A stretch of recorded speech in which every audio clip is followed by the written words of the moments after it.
E mais uma vez, Senhor, mais uma vez, papai, nós colocamos a vida do Fonseca diante de Ti, para que Tu faz através dele, para que Tu uses, para que aquilo que Tu já tens colocado no Teu coração, Senhor, possa fluir naturalmente nesta manhã. Nós pedimos a Tua bênção não somente sobre ele, mas sobre cada coração que aqui está nesta manhã. Que o Teu Espírito Santo, Senhor, assim como ele pairava sobre as águas, ali no início, Senhor, de todas as coisas, gerando vida, que ele esteja pairando sobre os nossos corações, gerando vida, gerando temor ao Teu nome, gerando, Senhor, a esperança, a confiança, a fé, em nome de Jesus, Pai, a vida do Senhor. Nós clamamos a Ti, em nome de Jesus. Amém. Amém, meu amado. Obrigado, querido. Amém. Eu tenho experimentado nesses dias, já uns 2 anos para cá, tenho orado e pedido a Deus, obrigado, amado, para que restaure em nosso meio, principalmente na minha vida, a começar de mim, os dons e também o fruto do Espírito que Deus deu à igreja. E eu, de 2 anos para cá, tenho orado e tenho aplicado isso. E tem sido maravilhoso. Maravilhoso. Eu tenho visto Deus curando pessoas de maneira sobrenatural. E eu estou falando disso porque nós vamos orar, que me fizeram um pedido de oração, nós vamos orar. Mas eu queria dizer para você o seguinte, que nós não devemos orar pela enfermidade, nós temos que dar ordem para que ela saia. É diferente. Quando você chega alguém enfermo para você, que você vai orar, é comum, eu tenho visto irmãos orando assim, Pai, abençoa ele, cura ele agora. A Bíblia não diz isso. Jesus falou, febre, sai dela, e a febre saía. Então é com essa autoridade que eu quero chamar vocês para nós orarmos agora por uma criança. Pode projetar a imagem aí? Não sei se passou, está aí a imagem dela. Laura o nome, é isso? Lara. Então foi pedido que essa criança está com leucemia, é uma doença em alto grau, segundo os médicos, e ela precisa de um milagre. E nós estamos no lugar certo. Esse pedido chegou na casa do pão, que é a igreja, que somos nós. Então eu queria convidar você para nós orarmos e darmos uma ordem para essa leucemia, para que ela cesse. Amém? Vamos fazer isso? Mas é assim sentado que a gente vai fazer, não? Soldado não é sentado. Amém? Eu queria que você começasse a dar ordem para essa leucemia, para que ela desapareça da vida da Lara. Pode começar a declarar isso. Dá essa ordem. Em nome de Jesus. Nós damos essa ordem. Nós damos essa ordem.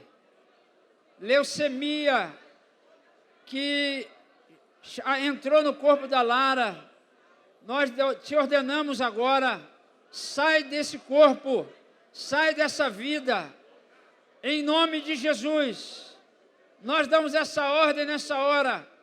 E que essa enfermidade você possa sumir, porque nesta manhã a igreja de Jesus está determinando, está orando, nós repreendemos leucemia em nome de Jesus, que a saúde e a vida de Cristo se manifestem agora na vida da Lara e de toda a sua família, para o louvor da glória do Senhor. Aleluia! Eu creio. Amém. Graças a Deus. Amém, amados? Glória a Jesus. Pode sentar.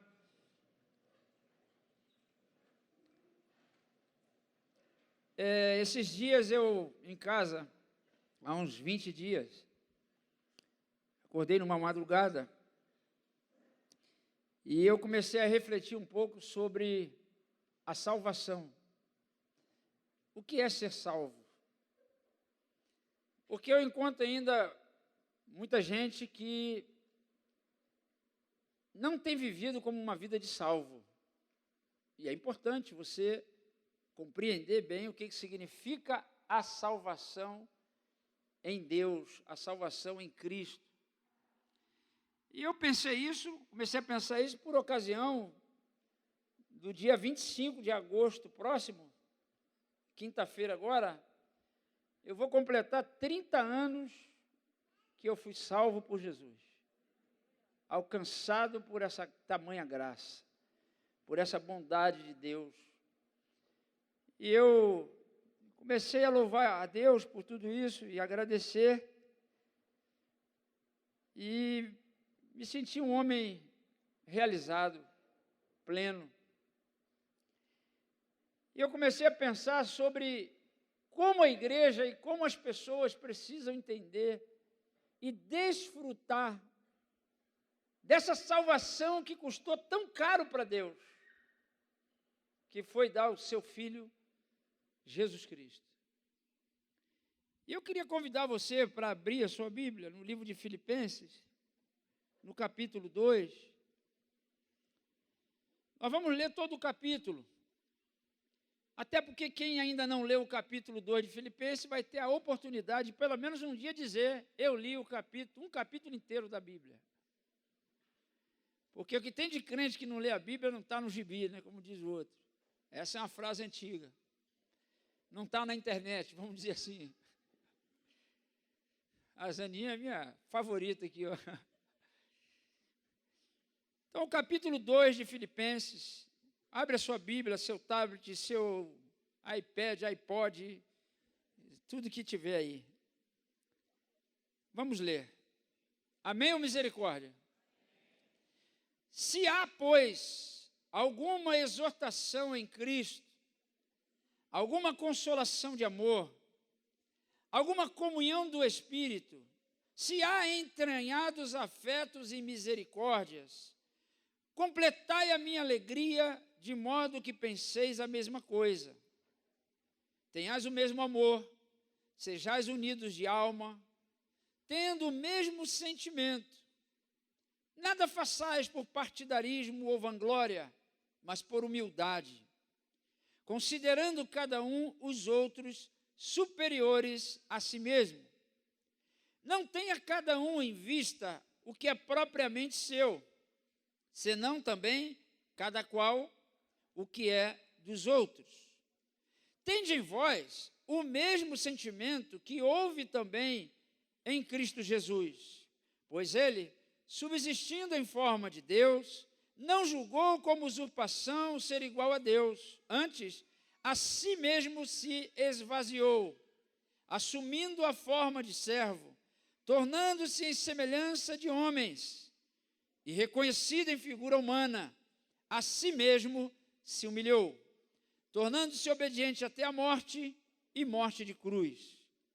Pelo que também Deus o exaltou sobremaneira e lhe deu o nome que está acima de todo nome, para que ao nome de Jesus se dobre todo o joelho, nos céus, na terra e debaixo da terra, e toda língua confesse que Jesus Cristo é, para a glória de Deus Pai. Assim, pois, amados meus, como sempre obedecestes, não só na minha presença, porém, muito mais agora na minha ausência, desenvolvei o quê? A vossa salvação, com temor e tremor, porque Deus é quem efetua em vós, tanto querer como realizar, segundo a sua boa vontade. Fazei tudo isto sem murmurações, nem contendas, para que vos torneis irrepreensíveis e sinceros, filhos de Deus, inculpáveis. Me perdi aqui.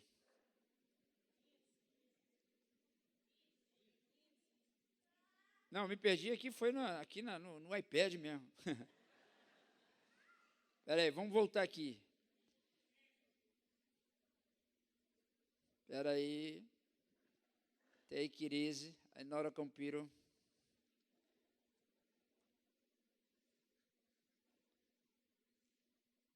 Vamos lá. É o 15, né? Ok.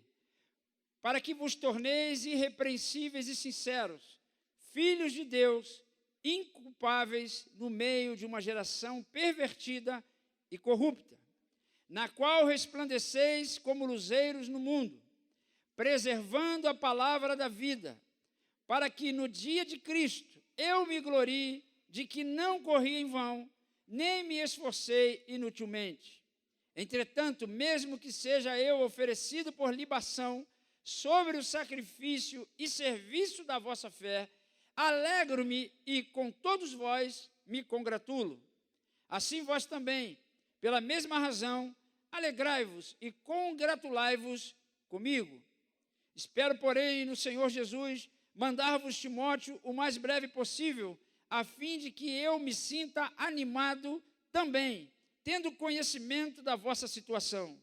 Porque a ninguém tenho de igual sentimento que, sinceramente, cuide dos vossos interesses, pois todos eles buscam o que é seu próprio, não o que é de Cristo Jesus. E conheceis o seu caráter provado, pois serviu ao Evangelho junto comigo como filho ao Pai. Este, com efeito, é quem espero enviar, tão logo tenha eu visto a minha situação. E estou persuadido no Senhor de que também eu mesmo brevemente irei. Julguei, todavia, necessário mandar até vós Epafrodito, por um lado, meu irmão, cooperador e companheiro de lutas, e por outro, vosso mensageiro e vosso auxiliar nas minhas necessidades. Visto que ele tinha saudade de todos vós e estava angustiado porque ouvistes que adoeceu. Com efeito, adoeceu mortalmente. Deus, porém, se compadeceu dele, e não somente dele, mas também de mim, para que eu não tivesse tristeza sobre tristeza. Por isso, tanto mais me apresso em mandá-lo, para que, vendo-o novamente, vos alegreis, e eu tenha menos tristeza. Recebei-o, pois, no Senhor, com toda a alegria, e honrai sempre a homens como esse, visto que, por causa da obra de Cristo, chegou ele às portas da morte, e se dispôs a dar a própria vida, para suprir a vossa carência de socorro para comigo. Quanto ao mais, irmãos meus, alegrai-vos no Senhor. A mim não me desgosta, e é segurança para vós outros, que eu escreva as mesmas coisas. Amém? Que texto tremendo. Que texto maravilhoso, quando você para e você lê. Eu gostaria, inclusive, de deixar isso como tarefa para você. Para você chegar em sua casa, hoje à noite, ou quem sabe bem na madrugadinha, pegar esse capítulo todo e lê-lo novamente. E deixar o Espírito Santo trabalhar no teu coração, no teu pensamento, porque esse texto, esse capítulo, ele demonstra uma coisa muito plena, muito completa daquilo que Deus fez, faz e ainda fará em nossas vidas. Mas ele também nos convoca, nos convida, nos ordena que essa ação, desse desenvolvimento dessa salvação, ela não se dá por acaso, ela tem um conteúdo, ela tem uma riqueza, e nós precisamos desenvolver. Isso passa pelo viés dos relacionamentos. Você vê, ele fala de tratar uns aos outros como superiores a si mesmos. Ele fala de uma vida de louvor e adoração, que você deve dispensar toda murmuração. Ele fala de corações restaurados, alinhados, porque ele fala para evitarmos as contendas, e assim vai. Mas, sobretudo, esse texto me veio quando eu, refletindo sobre a salvação, a qual eu sou grato a Deus, o versículo 12, quando ele diz: assim, pois, amados meus, como sempre obedecestes, não só na minha presença, porém muito mais agora, na minha ausência, desenvolvei a vossa salvação com temor e tremor. Muito bem. Eu penso que nós precisamos entender de que o Senhor nos salva. Isso a gente tem que sempre estar nos relembrando isso. Por isso que Paulo chega a dizer que ele não se cansa de repetir as mesmas coisas. É importante nós refletirmos na salvação que Deus nos deu e sabermos exatamente de que Ele nos salvou. Isso é muito importante para o nosso dia a dia, para fortalecer e renovar em nós a esperança, renovar em nós a alegria, o prazer. Eu, de vez em quando, encontro pessoas que elas perderam o semblante de salvo. Está sempre com o semblante caído. Porque você vê que dá até inspiração para fazer músicas, né? A prova está doendo, Jesus, ela me faz chorar. Né? O cara tem até inspiração de fazer músicas dentro da sua dor. Tudo bem, nós sofremos mesmo, e o sofrimento não vai acabar até que ele volte, porque o sofrimento faz parte do processo de nos aperfeiçoar na vida de Cristo. E é importante nós sabermos de que o Senhor nos salva. E de que Ele nos salva. Antes mesmo, eu pensando nisso, né, tive assim uns pensamentos meio malucos, e aí agora sou eu que vos falo, tá? Até agora era a palavra, agora sou eu que vos falo. Eu penso que um dia na eternidade, estava o Pai, o Filho e o Espírito Santo num diálogo. E eles disseram assim: façamos o homem. Aí eu creio que nesse momento, eu não sei teologicamente explicar isso para você, por isso que eu falei que sou eu que vos falo, então tenha paciência e cuidado para as interpretações. Mas eu penso que estava ali e falou assim: façamos o homem. Aí o Pai, o Espírito Santo e o Filho olhou um para o outro assim, e aí o Espírito Santo falou: mas Pai, esse homem que o Senhor falou que façamos, ele vai nos trair. Eu estou vendo aqui na nossa onisciência que esse homem vai nos trair, vai pecar contra nós, e o que será? Aí o Pai falou assim: mas mesmo assim façamos, porque desde que eu pensei em fazê-lo, eu já amei, já gostei do negócio. E isso ele evidencia quando na criação ele vem falando acerca da criação, e quando ele chega na criação do homem, a Bíblia fala: e viu Deus que era muito bom. Então, na eternidade, o Pai vai e fala para o Espírito Santo. E aí, o Espírito Santo falou então para o Pai: bom, Pai, já que nós amamos esse homem que nós vamos criar, então eu me disponho a descer na terra e a habitar neles. Aí o filho está no cantinho assim, não vai sobrar para mim. Aí o filho vai, fala assim: ô Pai, ô Espírito, então eu também quero participar desse negócio aí, estamos juntos, afinal somos um. Eu me disponho a descer, já que nós vimos que ele vai pecar, então eu me disponho a descer, morrer por eles e resgatá-los novamente. Porque eu também amei o que pensamos em criar. Vocês estão entendendo que isso aqui é um teatro, né? Pelo amor de Deus. Por isso que eu falei, eu não tenho como explicar, isso são divagações minhas. E aí o pai e o filho deram a mão um para o outro e começaram a brincar de roda: oh, vamos criar o homem, vamos criar o homem. E eles se alegraram com essa ideia, com esse pensamento, com essa criação. O pai deseja, eles na conversa desejaram criar, o Espírito Santo na sua onisciência também falou que na onisciência dele já viu que o homem pecaria, iria traí-lo, iria negá-lo, e aí o filho falou: eu estou disposto a morrer para resgatar e ter esse homem para sempre. Porque essa criação não é para acabar. Essa criação é eterna. Por isso que a Bíblia diz que Deus nos criou para a vida eterna. E a vida eterna não é temporal. A vida eterna é eterna. Ela não tem início nem fim. Vida eterna é para sempre. E a vida eterna não começa quando você morre.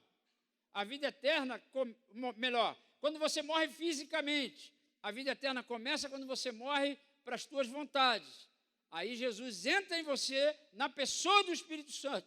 Do Espírito Santo te salva, te resgata e você passa a viver o que a Bíblia fala da vida eterna. A Bíblia diz que a vida eterna é esta, que conheço a Ti como o único Deus e a Jesus a quem Tu enviaste. E só é possível isso revelado pelo Espírito Santo. Então você vê perfeitamente o Pai, o Filho e o Espírito Santo nesse diálogo, nessa conversa, nessa comunhão, desenvolvendo a criação do homem. E já antes da fundação dos séculos, diz o livro de Efésios, Ele nos elegeu, antes da fundação do século, para ser o quê? Santos e irrepreensíveis na sua vinda. Então, a bem da verdade, nós não fomos salvos, o homem não foi salvo nos dias de hoje. O homem foi salvo na eternidade passada, onde ainda nada existia. Deus já tinha determinado que Ele salvaria você. Tremendo. A gente não consegue, talvez, dimensionar, porque na nossa mente, na nossa razão, a gente não consegue entender o que eu estou falando. Eu também não entendo. Eu conto com o Espírito Santo para te iluminar sobre isso. Não vem me perguntar depois essas coisas, não, pelo amor de Deus. Que coisa tremenda. Quer dizer que, peraí, eu fui salvo antes da fundação do mundo? O homem foi salvo antes mesmo dele pecar. Claro que Deus não fez o homem para pecar, mas Deus já sabia que ele pecaria. E aí o que ele faz? Ele já promove a salvação. Que coisa maravilhosa. Pensar nisso, acabou meus problemas. Onde é que acabou? Eu encontro condição de lutar contra os meus problemas, contra as dificuldades que eu enfrento nessa vida temporal. Por quê? Porque nessa vida temporal os problemas existirão. Mas quando eu vivo a eternidade, acabaram-se os problemas. Eles estão agora subjugados. Porque na eternidade que Deus fez todas as coisas, antes de Deus dizer, haja luz, Ele falou, haja perdão.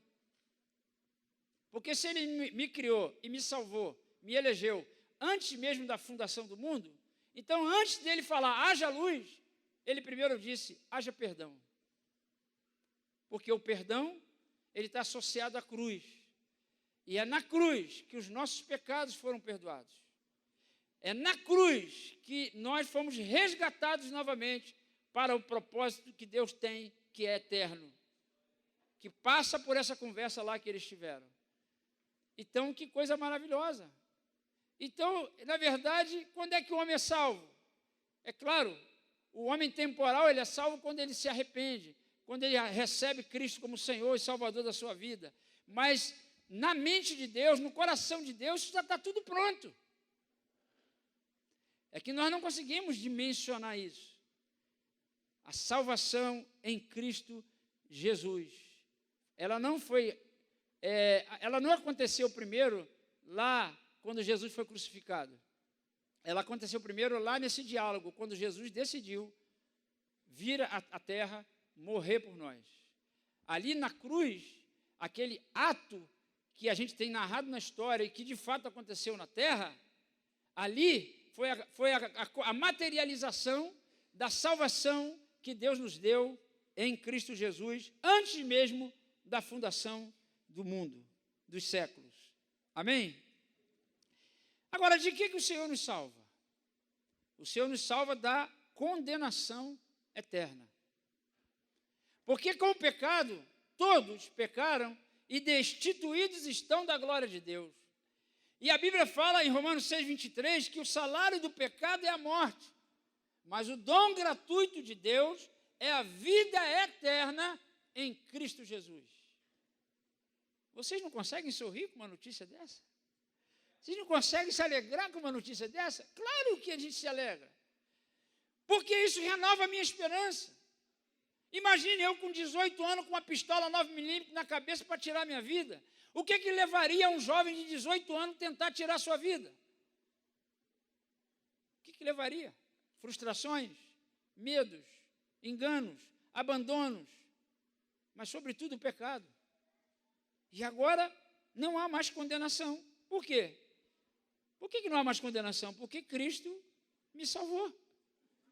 Cristo morreu por mim. Cristo entregou a sua vida por mim. Então, de que o Senhor me salva?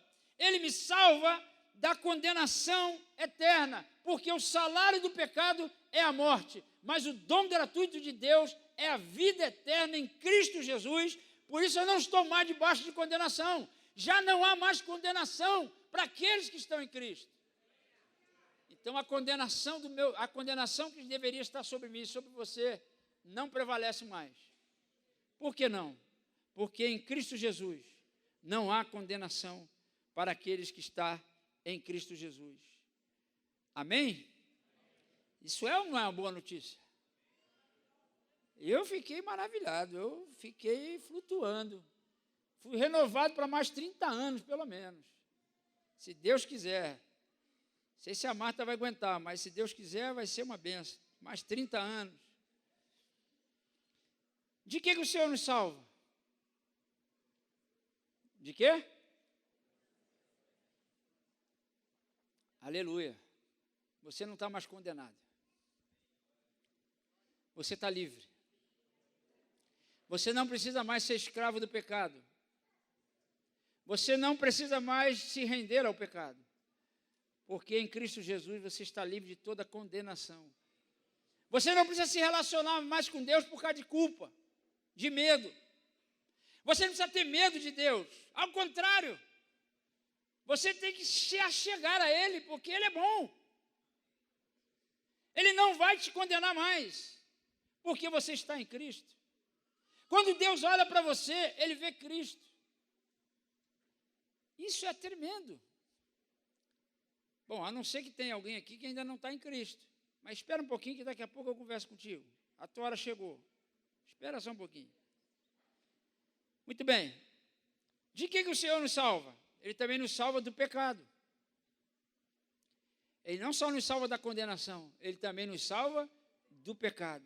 Efésios, capítulo 2, diz assim: Ele vos deu vida, estando vós mortos nos vossos delitos e pecados, nos quais andastes outrora.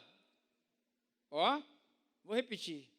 Ele vos deu vida, estando vós mortos nos vossos delitos e pecados, nos quais andastes outrora, segundo o curso deste mundo. Aleluia, agora eu tenho vida. Segundo o príncipe da potestade do ar. Ou seja, ele está aí, mas ele não tem poder contra a minha vida. Ele não pode. Pode descer o capeta, o inferno, seja o que for, o próprio diabo não tem poder sobre a minha vida, sobre a minha casa.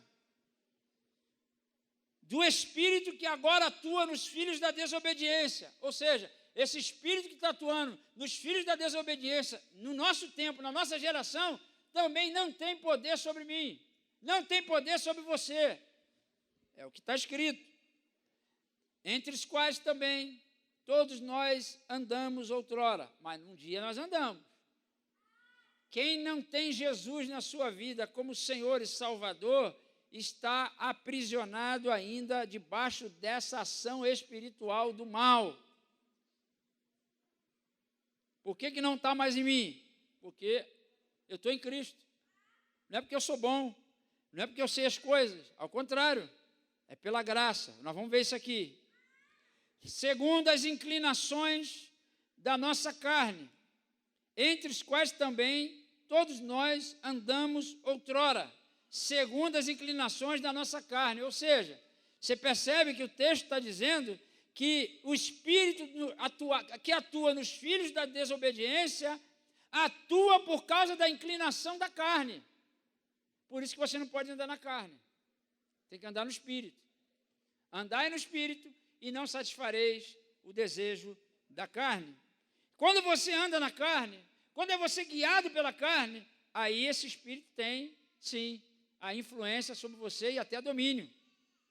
Por isso que às vezes você vê crente caindo endemoniado. Já viu crente caindo endemoniado? É por isso. Como explicar isso? É simples. É um crente, mas está andando na carne. Se está andando na carne, está alimentando quem? A ele mesmo. Muito bem. Fazendo a vontade da carne e dos pensamentos. Irmão, aqui não tem demônio, não. Aqui não tem capeta, não. É você que pensa mesmo. É coisa que vem na tua mente, no teu pensamento. Coisa que você não pede. Às vezes eu estou em casa lá, ajoelhado, orando, vem um pensamento ruim. Eu falei, está amarrado, está rejeitado isso. Aí eu já dou uma ordem para a carne. Carne, cala a boca, carne. Sossega aí. Ou você pensa que era só contigo? Não. Acontece com o pastor também. Tá bom? Então não se assuste não. Mas esteja atento para trazer cativo a Deus todo o teu pensamento. Por isso que Paulo fala, transformai-vos na renovação da vossa mente. Tudo que é puro, tudo que é santo, tudo que é de boa fama, seja isso que ocupe o vosso pensar. Mas às vezes vem um pensamento e a gente começa a abrigar esse pensamento. Às vezes o pensamento dá uma cosquinha na barriga, a gente gosta de cosquinha. Aí a gente acha que é de Deus, aí a gente vai alimentando. Cuidado. Aí ele diz aqui, e éramos por natureza filhos da ira. Ó, éramos por natureza filhos da ira, como também os demais. Mas Deus, aí, sendo rico em misericórdia, por causa do grande amor com que nos amou, e estando nós mortos em nossos delitos, nos deu vida juntamente com Cristo. Eu tenho vida com Cristo. Aleluia! Meu Deus do céu, que coisa maravilhosa. Pela graça, sois salvos. E juntamente com Ele, nos ressuscitou e nos fez assentar nos lugares celestiais em Cristo Jesus. Amados, você não está aqui nesse lugar, aqui nesse salão, nesse auditório. Sabe onde é que você está agora? Você está na sala do trono, meu irmão. Que coisa maravilhosa. E não é só agora, não. Quando você entra no teu quarto, que você dobra o seu joelho, inclina o teu coração, você não está no seu quarto. Sabe onde você está? Onde você está? Onde é que Deus habita? Deus habita no céu? Sim ou não? Não. O texto que nós lemos lá de Filipenses diz que no céu, na terra e debaixo da terra. Então Deus está acima do céu, acima da terra e acima de debaixo da terra. Onde Deus está? Não dá para dizer onde Deus está. Porque Ele é tudo, Ele está em todos, habita em todo lugar, está em todo tempo, agindo. Então quando você está no seu quarto, vou ampliar minha fala. Quando você está diante de Deus, rendido a Cristo, adorando e servindo a Cristo no seu dia a dia, onde é que você está? Não é no seu ambiente de trabalho. Você está na sala do trono. A Bíblia diz que o Senhor nos arrancou do império das trevas e nos transportou para o reino do Filho do seu amor. Então eu não estou na terra. Eu estou na sala do trono.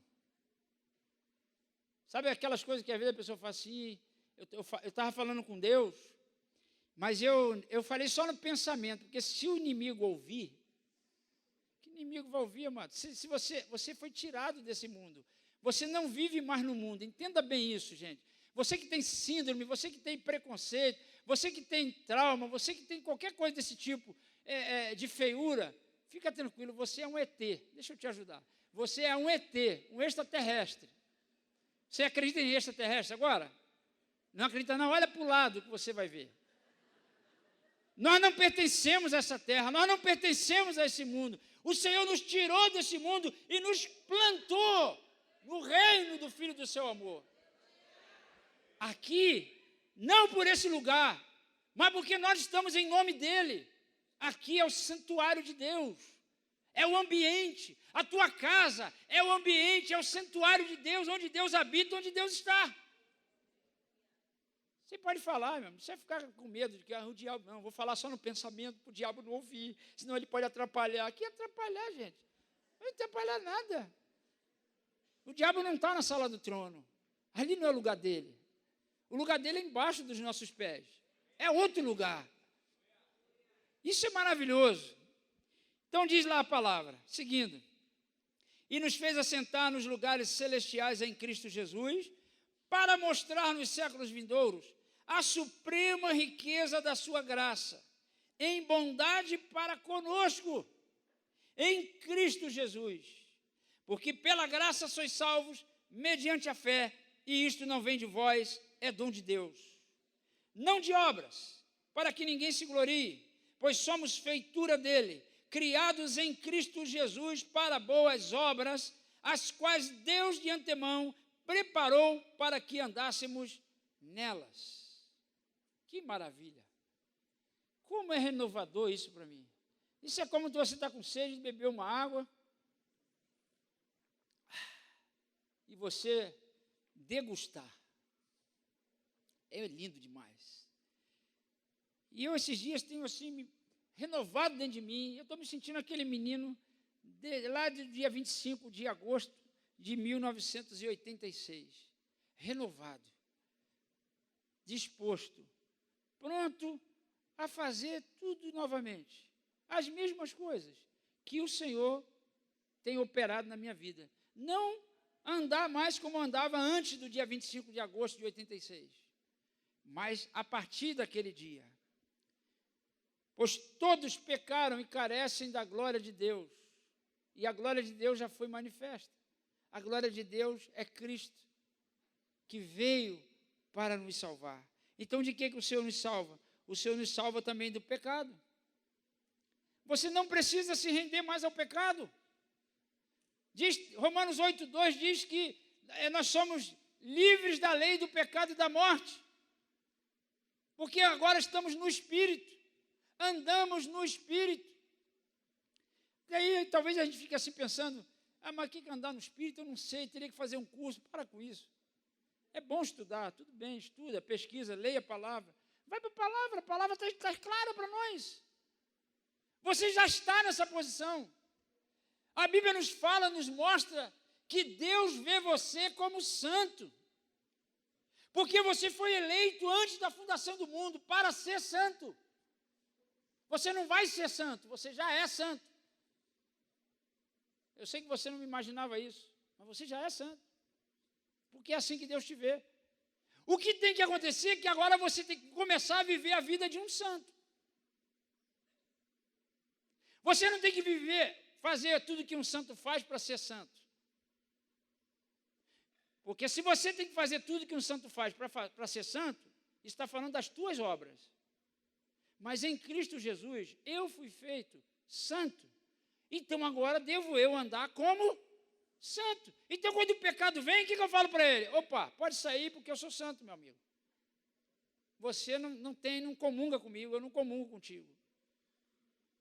Quando está piscando lá na telinha, lá, vem que eu quero te conhecer, sei que, S2, parará, tá, vou deixar para lá, isso aí não é para mim, eu sou santo. Isso não é orgulho não, tá, gente? Isso é gratidão. Reconhecer que você é santo não é orgulho. Por que não é orgulho? Porque Ele nos fez santo, para a glória e louvor dEle. Deus nos salva da condenação eterna, Deus nos salva também do pecado. Amém?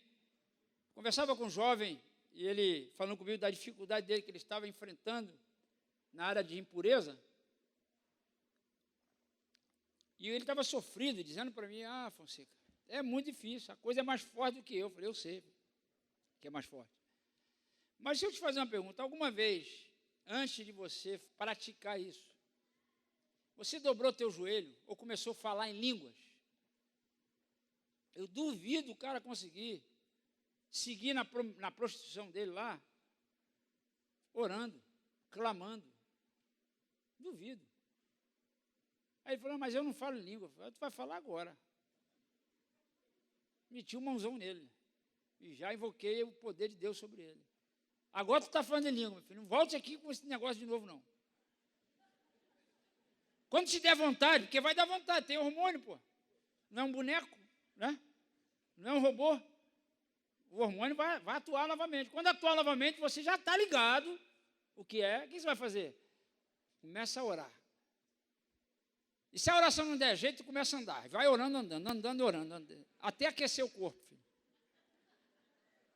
Eu duvido que você vai conseguir. Por quê? Porque o pecado não terá mais domínio sobre aqueles que estão em Cristo. Quando você tiver compulsividade de comprar, Porque a gente fala só da masturbação, né? Mas, eu que sei que a dívida é pecado. Quando você estiver na compulsividade de comprar, sabe o que você faz? Começa a orar em língua, minha irmã. Se orar só não resolve, vai andando. Mas não é no shopping, não. Andando no quarto. Andar no quarto. Anda para lá, anda para cá. E você vai ver que o pecado não terá domínio sobre ti. Por quê? Porque o Senhor nos salva do pecado. Eu não sou mais escravo do pecado. Amém? Eu digo não ao pecado. E sim à santidade em Cristo Jesus. De que o Senhor nos salva? O Senhor nos salva, e talvez aqui seja o ponto mais difícil de nós entendermos e digerirmos isso. O Senhor nos salva da condenação eterna, o Senhor nos salva do pecado, e aqui talvez seja o ponto mais complicado para nós. O Senhor nos salva de nós mesmos, do jeito que nós vivemos, da maneira que nós agimos.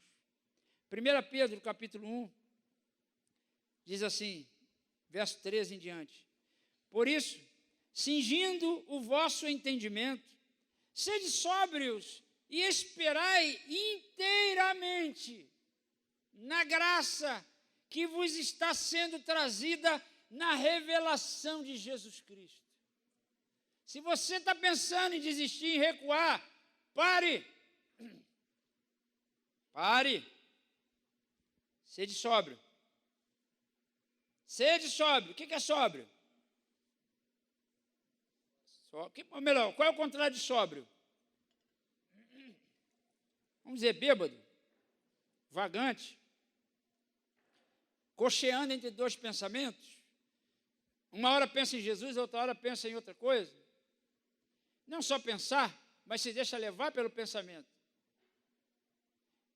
O engraçado é que a gente se deixa levar sempre para o pensamento ruim, né? Não para o pensamento certo.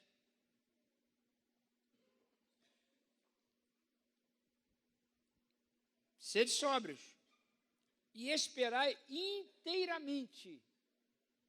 inteiramente na graça que vos está sendo trazida na revelação de Jesus Cristo, como filhos da obediência.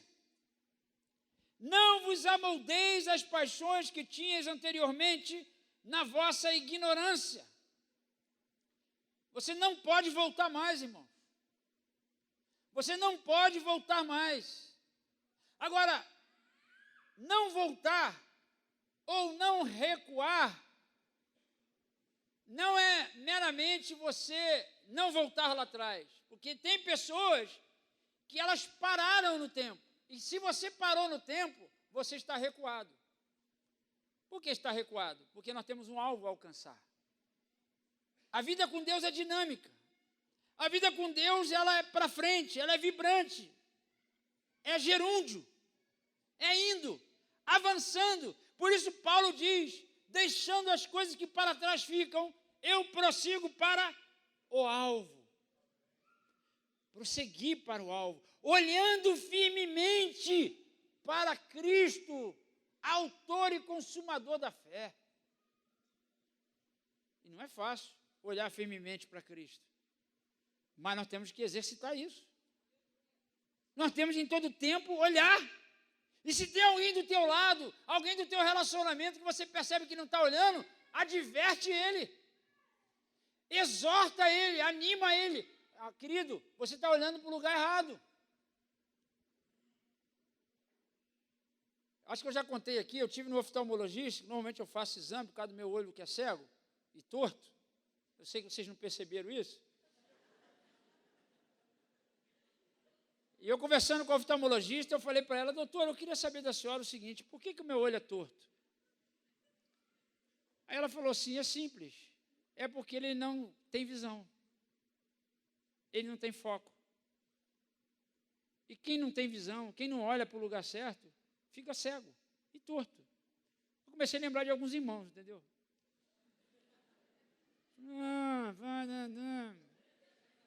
santa revelação, mestre.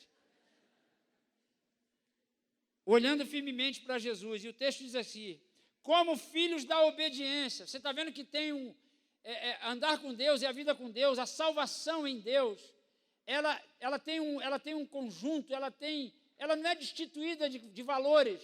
O que ele está dizendo? Como filhos da obediência. Então existe uma ação. Não vos amoldeis às paixões que tinhas anteriormente na vossa ignorância. Pelo contrário, segundo é santo aquele que vos chamou, tornai-vos santos também vós mesmos. Aí ele vai dizer em quê? Em todo o procedimento. Porque escrito está, sede santos, porque eu sou santo. Ora, se invocais como Pai aquele que sem acepção de pessoas julga segundo as obras de cada um, portai-vos com temor durante o tempo da vossa o quê? Peregrinação. Por que peregrinação? Como eu falei, você não é desse mundo. Viu? Você está aqui peregrinando. Esse mundo não é para nós. Esse sistema não é para nós. Nós estamos apenas peregrinando. Mas enquanto peregrinamos, devemos nos portar como? Com temor diante de Deus. Palavra do nosso pastor aqui ainda há pouco. Sabendo que não foi mediante coisas corruptíveis, como prata ou ouro, que fostes resgatados do vosso fútil procedimento. Em outra tradução está dizendo da nossa vã maneira de viver. Como é que você vivia? Você lembra? E aqui tem uma influência muito forte, porque ele diz assim, que vossos pais vos legaram. E quantas desculpas você tem dado por agir da maneira que você age, porque você é assim mesmo. Esse é teu jeito. A famosa síndrome de Gabriela. Eu nasci assim, eu cresci assim, vou ser sempre assim, Gabriela. Teu nome não é Gabriela, não tem Gabriela aqui não tem nada a ver contigo, tá? Se tem. E aí? Que vossos pais vos legaram, mas, pelo precioso sangue, como de cordeiro sem defeito e sem mácula, o sangue de Cristo, conhecido com efeito antes da fundação do mundo. Lembra que eu falei antes da fundação do mundo? Jesus foi sacrificado antes da fundação do mundo. Por isso que eu falei que antes dele dizer haja luz, em Gênesis, ele já tinha dito antes, haja perdão. Isso é maravilhoso. Deus, antes de dar mandamento, Deus nos deu o seu amor. Não foi o mandamento. Agora o mandamento que tem, pelo amor que eu já recebi, eu vou procurar andar neles. Eu não vou andar nos mandamentos com medo de Deus me jogar no inferno, não. Se ele quisesse, já tinha feito. Aliás, você está vivo porque há esperança para você. Sabe por quê? Porque antes de dar mandamento, ele te deu amor. Foi antes.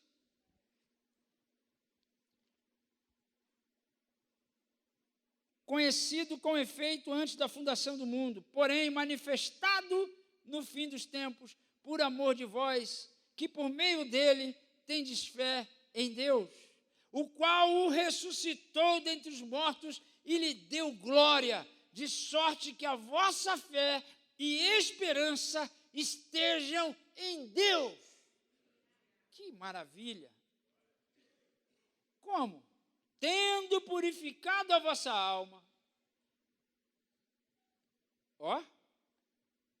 Tendo purificado a vossa alma. Aí, não é a ação que você espera Deus fazer novamente, porque já está feito. O que ele diz? Pela vossa obediência à verdade.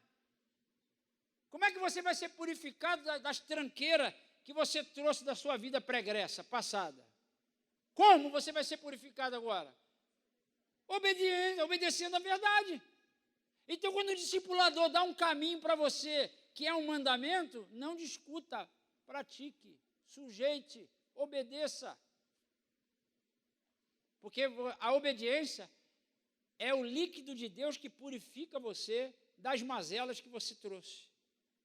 do legado que você recebeu dos seus pais, do legado que você recebeu da vida que você tinha. Que maravilha esse texto, meu Pai.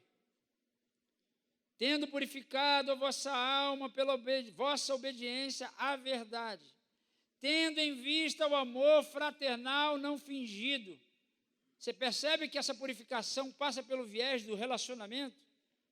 Então, se você é um crente de reunião, se você é um crente que vai no grupo caseiro, na cela, igreja na casa, seja lá o que for, mas você não vive essas verdades, você não está sendo purificado.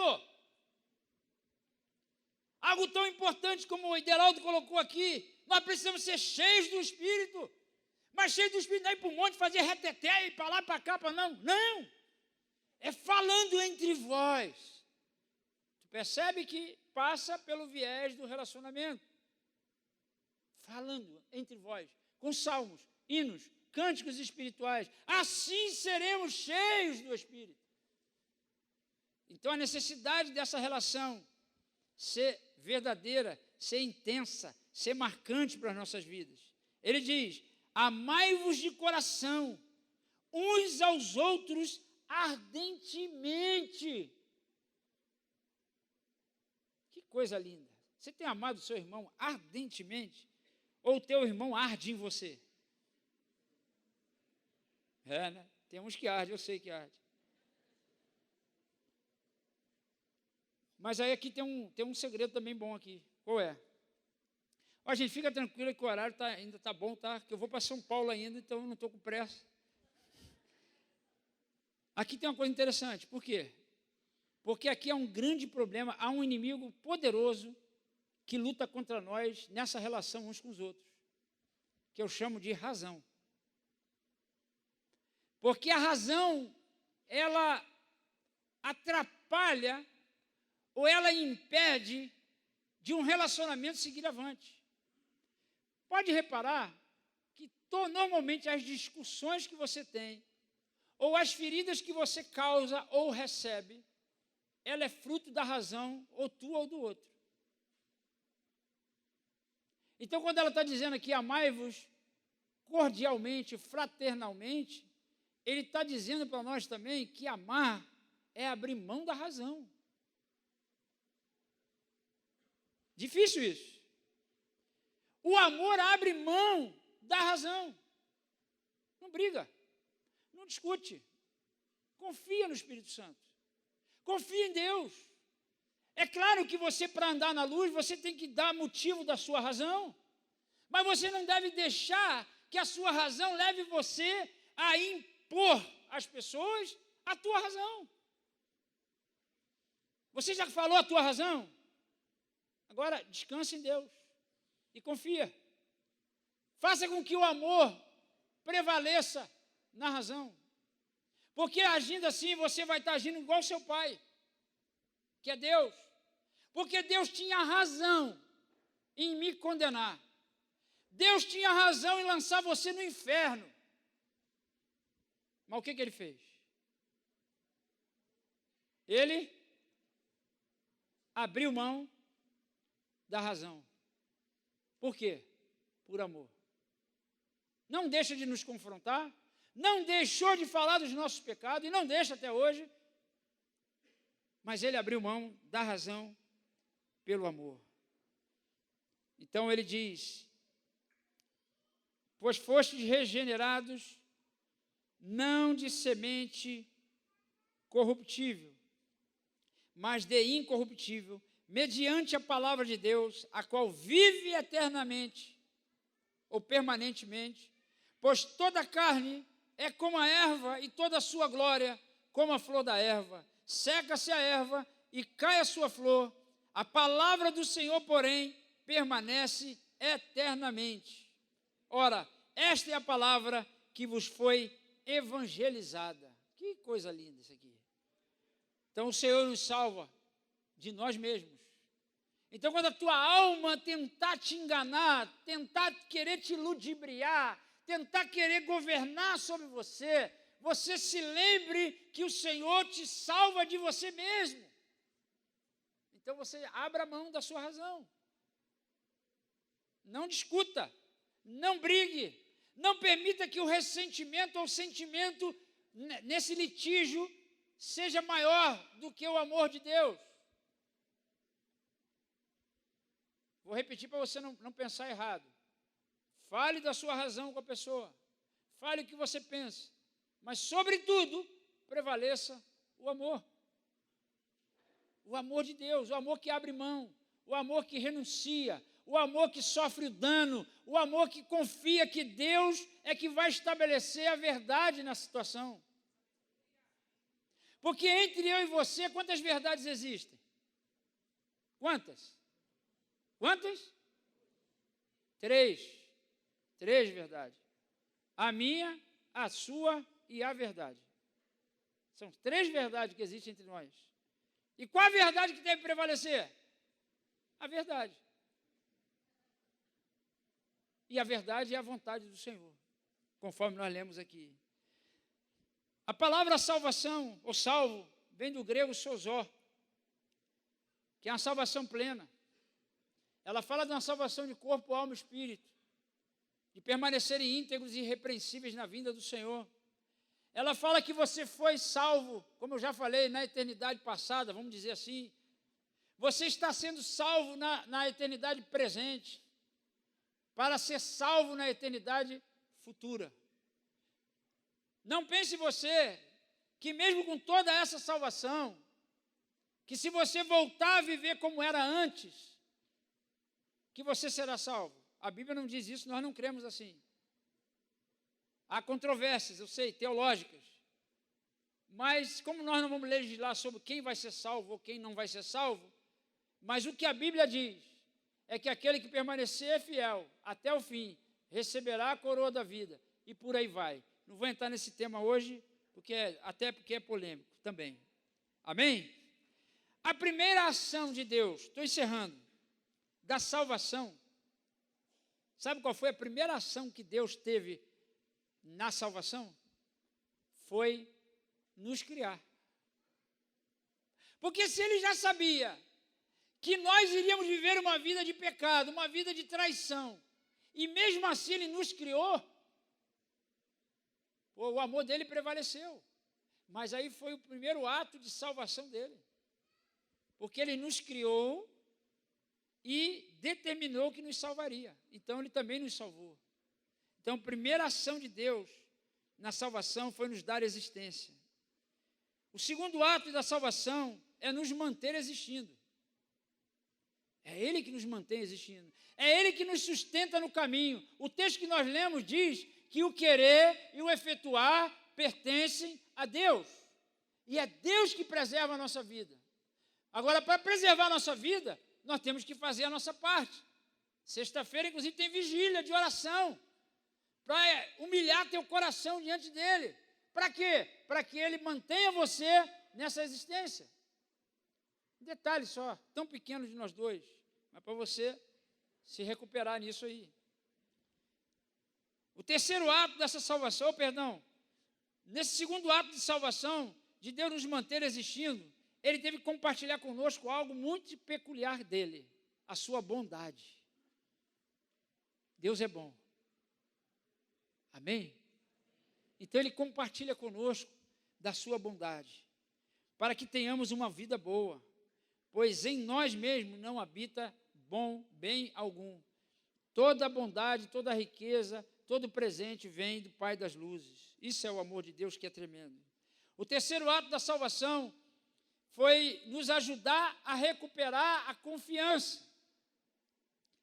Porque quando Deus nos salva, a gente recupera a confiança nele.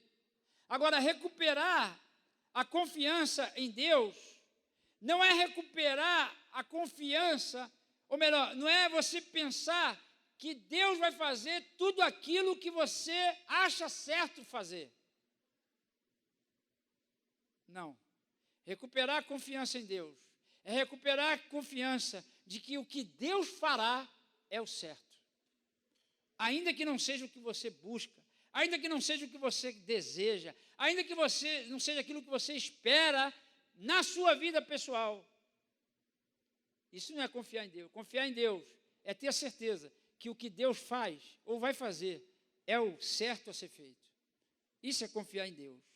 A salvação, ela recupera em nós essa confiança em Deus. Deus seja louvado por isso. A salvação, ela também nos recupera a condição de igualdade, porque fomos criados à imagem e semelhança de Deus. Homem e mulher, diante de Deus, é a mesma coisa. A palavra Adão vem do hebraico Adam, que quer dizer espécie. Homem e mulher para Deus é a mesma coisa. Então, essa rixa que tem, essa briga de sexo que tem, na salvação, ela acaba. O que tem são funções diferentes. Mas homem e mulher, para Deus, é a mesma coisa. O homem não é melhor que a mulher, e a mulher não é melhor que o homem. É Adam, no hebraico, que quer dizer espécie, ser humano. Nós somos iguais e precisamos resgatar isso. E a salvação em Cristo nos coloca nessa condição. Por quê? Porque o contrário disso é inimizade. E diz a Bíblia em Efésios, capítulo 2, que Cristo desfez a inimizade e de ambos os povos fez um. Não há gentio, não há grego, não há judeu, não há macho, não há fêmea, não há homem, não há mulher, pois todos estão debaixo da mesma graça em Cristo Jesus. Então nós podemos ter uma vida de unidade. Homem e mulher, marido e esposa, pais e filhos. Por quê? Porque a salvação nos dá essa condição. Jesus nos reconciliou, ambos em um só corpo, por intermédio da cruz, destruindo por ela a inimizade. E para terminar, a salvação recupera o planeta, a criação. A Bíblia diz em Romanos 8,19 que a ardente expectativa da criação aguarda a revelação dos filhos de Deus. Nós fomos salvos para recuperar a criação perdida de Deus. E nós não podemos parar. Então, para que Deus nos salva? Para nós salvarmos outros também. E essa semana eu tenho tido assim um privilégio. Quarta-feira eu e Marta tivemos num grupo lá em São Paulo, na capital, lá no bairro chamado Santana. E lá no meio do grupo foi um casal convidado e nós anunciamos essas verdades. E o casal se converteram a Cristo. Quarta-feira.